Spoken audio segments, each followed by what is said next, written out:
আপনি যদি ফ্রি ডের ব্যবহারকারী হন তাহলে আপনাকে এই 4টি সেটিংস জানতেই হবে, না হলে আপনি পরবর্তীতে অনেক পস্তাবেন। সো কী এই 4টে সেটিংস, চলুন আমরা সরাসরি স্ক্রিন শেয়ারে দেখে আসি। আপনারা স্ক্রিন শেয়ারে লক্ষ্য করুন। আপনারা সেটিংগুলো জানার জন্য আপনারা ফ্রি ডেরে আসার পরে উপরে 3টি লাইন পেয়ে যাবেন বাম কোণে, সো এখানে ক্লিক করে দেবেন।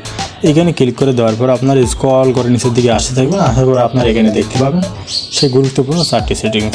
সো আপনারা প্রথমে যে সেটিংসটি দেখতেছেন এখানে হলো যে নোটিফিকেশন যদি আপনার ফোনে বারবার আসে সেই ক্ষেত্রে আপনারা নোটিফিকেশন অফ করে রাখতে পারবেন। সো এইটা যদি আপনি অফ করে রাখতে চান তাহলে সেই ক্ষেত্রে এটা অফ করে দিয়ে রাখবেন।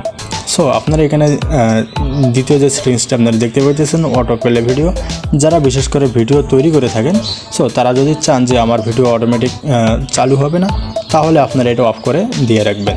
সো 3 নম্বরে যে আপনার সেটিংসটি দেখতেছেন ডাটা সেভার মোড, সো আপনারা যদি এটা অন করে রাখেন তাহলে কিন্তু আপনার ডাটা সাশ্রয় হবে। আপনারা অনেকক্ষণ যাবত আপনারা এখানে ভিডিও বা পোস্ট দেখতে পারবেন, আপনার এমবি কম কাটবে।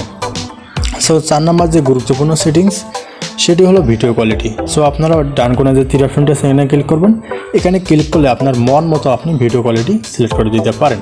যদি অটো দিয়ে রাখেন তাহলে সেই ক্ষেত্রে ওনারা যে যেরকম ভিডিও আপলোড করবে ওই রকমটা আপনারা দেখতে পাবেন। সো আজকের ভিডিও এই পর্যন্ত। যদি আমার ভিডিওগুলো ভালো লেগে থাকে তাহলে অবশ্যই লাইক, কমেন্ট এবং সাবস্ক্রাইব করতে ভুলবেন না। খোদা হাফেজ।